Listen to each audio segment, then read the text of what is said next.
I've got a review for you here on the channel today, and that is the E1 Archery clickers, Eliza Archery clickers. I've got two different versions, a sexy leg and a straight clicker, as well as 3 different stiffnesses, and I'm going to open them up and show you what I think about them, as well as shoot a few arrows with them, so you'll hear the difference between the 3 different stiffnesses.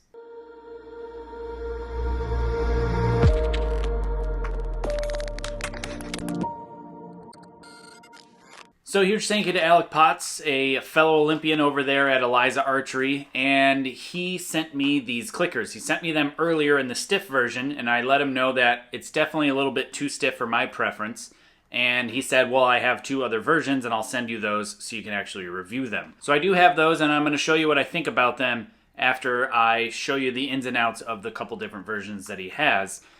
Full disclosure, just like I always do on the channel, they were sent to me, these clickers, for free for the purpose of a review on the channel. However, I'm not going to pull any punches. I'm going to be brutally honest with you so that way you can make a better decision if you would actually want to buy these clickers or not. I'm not sponsored by anyone, proudly, and I just want to be honest and be impartial and give you reviews so you can make a better decision when it comes to archery gear. I will have links in the description below for these clickers. And also, really quickly, if you wouldn't mind, please do hit that subscription button and the notification bell down below. Hit thumbs up on the channel. I'm real close to that 100,000 mark, and I need your help to push over that barrier. So let's get right into actually reviewing the product here. He's got 2 different clickers. He's got a sexy leg clicker that is in the shape of a leg, and then he's got a straight clicker, which is just a standard clicker that is not shaped like anything other than a clicker. Now, the leg clicker actually has a hidden secret or a hidden benefit that you may not actually see. Just because it's shaped like a leg doesn't mean that it doesn't actually have some sort of benefit. So normally when you put the clicker on, you're going to have it right in front of where the foot is on the arch of the foot.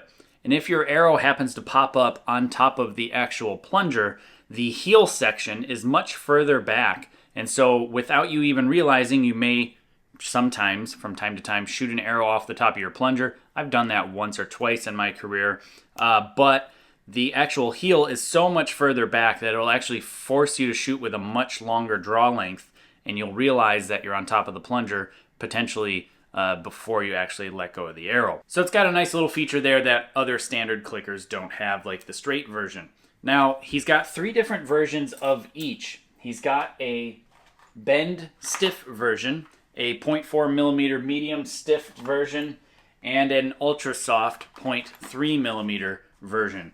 They all make different sounds, and the super stiff version really helps isolate the clicker from other clickers that are out there on the line. So if you're hard of hearing and you have a hard time picking out your clicker in the masses when you're at a tournament, you might want to go with the super stiff version to actually make it much, much louder.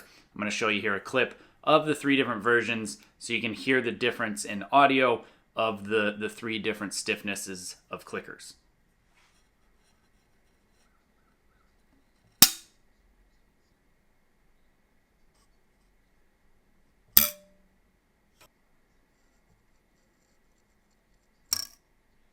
Now, personally, I don't really like this pre-bent stiff version. It's just too firm. It's too firm for me because what I know and what I've found in my testing is that if you have a really, really stiff clicker, it can, depending on how weak your button is, push the actual button in when you lay the clicker on the arrow.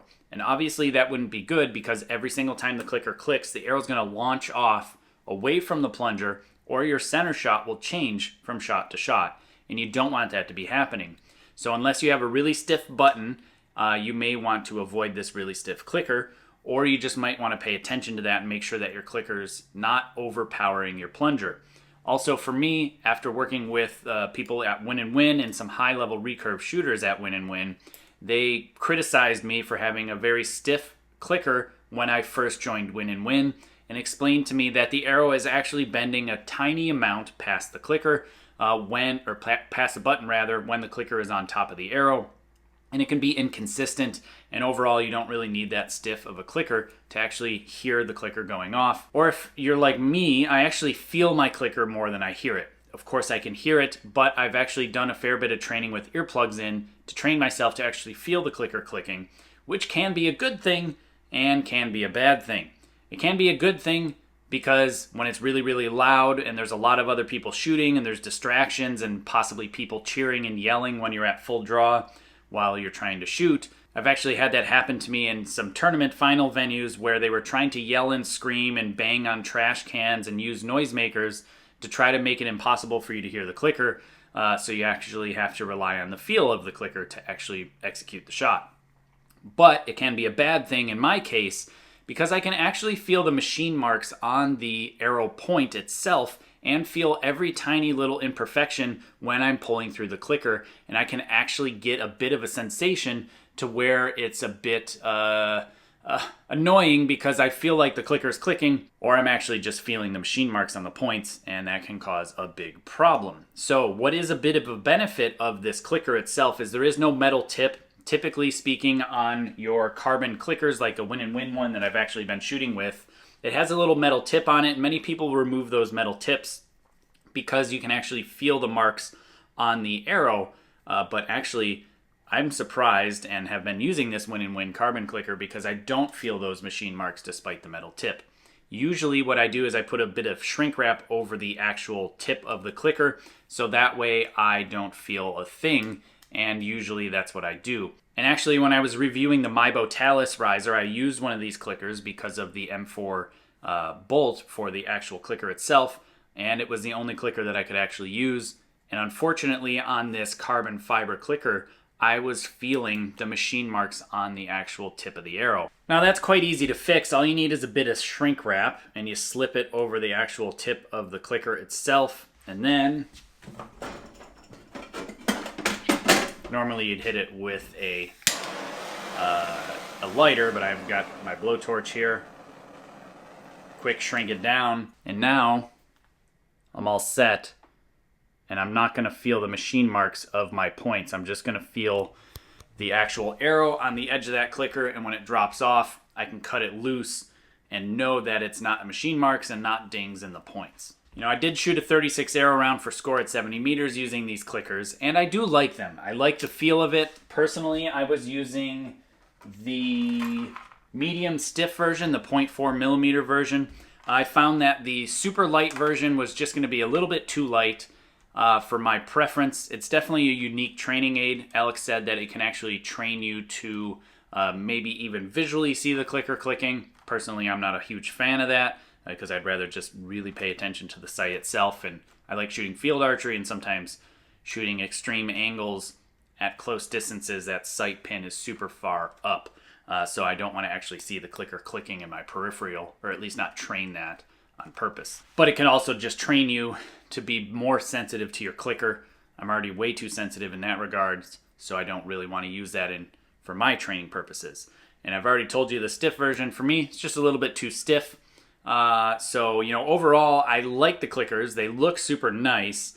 And possibly my favorite thing about them is the actual tightening mechanism itself. Now, the wheel that you actually tighten the clicker down here, it's actually looks like it's laser cut or something like that. And it fits really nicely into this wrench. The fit and finish there is phenomenal. And you can crank the heck out of that clicker and it's never going to move. I like that a lot. I like to have my clicker nice and tight so it doesn't move when I accidentally bump it. But there is a caveat there. You can over tighten it with this wrench, get a whole lot of torque. You can separate this little star washer, and you can ultimately accidentally crack that clicker. Bit of a tongue twister there. So overall, I really like it. I like the idea of a carbon clicker for sure. It seems to be a much better sound for me. I like it a little bit more than the standard metal clickers. And if you put a bit of shrink wrap over the tip, it takes care of all those issues for me in regards to feeling the machine marks on the points and the dings on them as well. Overall, I'm a fan of the clicker itself. I like the straight version personally, although many other people like the sexy leg clicker, and I actually saw one a long time ago, probably in like the 2006-07 time frame. I don't know who was making that clicker back then, but I'm pretty sure that's where Alec got his design from that, or the idea from it. I think Shibuya maybe made it back in the day. I'm not entirely sure. But overall, if you'd like one of these, like I said, links in the description below on where you can grab these Eliza E1 clickers. Thanks again to Alec for sending me these over, and it's very cool to see another fellow Olympian making some products out there and running an archery shop. And if you're in Australia, you might want to check them out and see what else they carry at their store.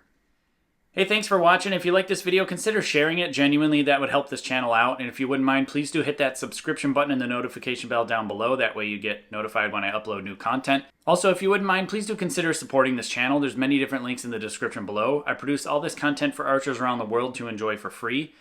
And I can't thank my supporters enough. Without you, I wouldn't be able to produce this content, at least not to this level. So thanks.